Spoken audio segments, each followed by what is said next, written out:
Pero ang hirap i-worship si God, kapag gusto mo siyang i-worship, pero wala siyang dinidinig na prayers. Naramdaman nyo na yun? Or di kaya yung mga pangako niya, sabi niya, I will bless you and keep you. Pero parang sablay-sablay nangyayari sa buhay mo, ang hirap itaas ng kamay. Ang hirap mag-worship. Di ba?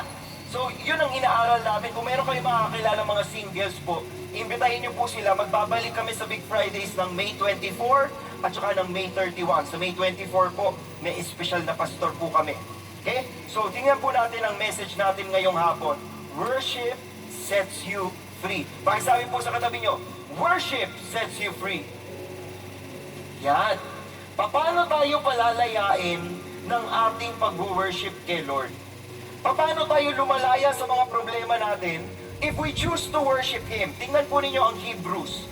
Hebrews chapter 13 verse 15. Ang sabi ho dito mga kapatid, through Him then, let us continually offer up a sacrifice of praise to God, that is the fruit of the lips that give thanks to His name.